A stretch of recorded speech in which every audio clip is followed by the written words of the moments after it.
أهلا بيكم. ووزارة الإسكان ورئيس الوزراء بيعلنوا عن طرح أكتر من 35 ألف شقة الفترة اللي جاية. ركز قوي بقى ونفهم الكلام ده. وأنا نزلت إعلنت وقال لك في أكتوبر وفي العلمين وفي القاهرة الجديدة وفي أهم المدن المصرية.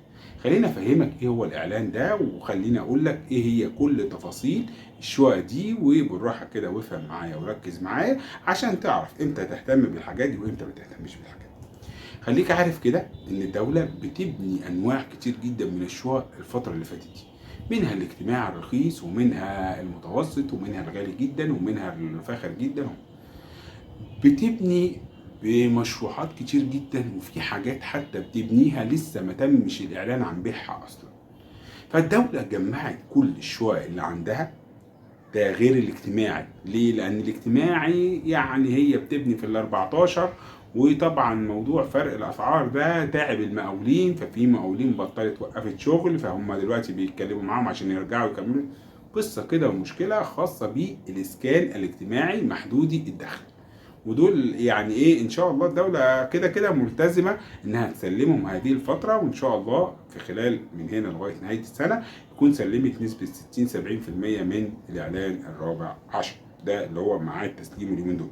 ولكن طرح شقق جديد من الاسكان الاجتماعي لا، دي بتبقى ليها اعلانات ذات طابع خاص، عشان بس محدش ايه يخش يفتكر ان من ال 35 الف دول هيبقى في شقق الاسكان الاجتماعي اللي بتقدم بقى من مكاتب البريد والكلام ده كله. لا، ده مش من ضمن ال 35. طب ايه هم ال 35,000؟ الدوله بقى ابتدت تفحص ايه ده انا عندي الكام عماره دول في اكتوبر، انا عندي في العاصمه الاداريه في وحدات كتيره انا بنياها ولسه ما اتباعتش، انا عندي في العلمين، انا عندي في العاشر من رمضان، انا عندي في 15 مايو، انا عندي في القاهره الجديده مثلا زي نزهه التجمع.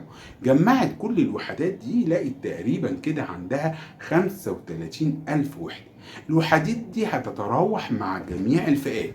هتلاقي حاجات ممكن انا اتوقع يعني ممكن من اول بقى 700 و800 و900 ومليون ومليون ونص و2 مليون و3 مليون و4 مليون كمان. فهنا هتبقى مناسبه لشرايح كتير، طبعا. طب هل اللي في اكتوبر هتبقى مثلا من ابو مليون ولا مليون ونص ولا 2 مليون؟ لا، ده لسه كراسات الشروط بتاع الحاجات دي لسه. بس ده الاطار والخريطه اللي هيمشي عليها اعلان ال 35,000. وزي ما قلت لكم هم جابوا منين ال 35,000 دول؟ قعدوا يجمعوا. ما هو الدوله ليها مشروعات في كل حته، واي شركه تطوير عقاري دلوقتي بتشتغل في الدوله بتجبرها انها تخصص لها مثلا 3 4 عماير في المشروع بتاعها. وشفنا الموضوع ده كتير في كومباوندات في القاهره الجديده، الدوله بتطرح فيها عماير خاصه بيها. كل ده الفترة اللي جاية دي هيبان، ولكن اللي يهمني ان انت تعرفه واللي يهمني ان انت تتابعه معايا ان انت هنا في جميع انواع الشرايح، ما عدا خالص اللي هي ايه، محدودة الدخل، اللي هي بتبقى مدعمة بشكل كبير. دي مش هتبقى مدعمة، ولكن هيبقى لك باسعار يعتبر زي السوق او اقل شوية من السوق، عشان الدولة تقدر انها بسرعة تبيع كل الوحدات دي وتستفاد من السيولة دي في ضخ مشروعات أخرى والقيام بمشروعات أخرى. فأنا هنا طالع أقول لك اهتم جدا الفترة اللي جاية دي بكل المشروعات اللي احنا هنقول عليها. وأول لما الدولة تنزل تفاصيل الحاجات دي أنا بقول لك اهتم، لأن احنا بنعاني دلوقتي من بعض الأسعار الغير منطقية في مشروعات الشركات الخاصة.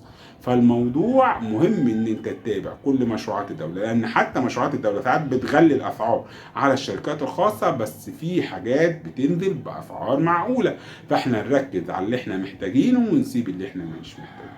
كل الكلام اللي انا بقوله لك ده يخليك تهتم جدا تتابعني الفتره اللي جايه، لان انا بجيب لك. وطبعا ان كنت بغيب شويه وبتاخر شويه في الحلقات اللي بنزلها، لان احنا مش عايزين نبقى متواجدين وخلاص على الفاضي. لا، انا لما بتطلع اخبار جديده واخبار مهمه هتلاقيني طالع اقولها لك بكل التفاصيل، بكل امانه، بكل صدق، وهديك كل النصايح اللي انت محتاجها بكل صدق وبكل امانه.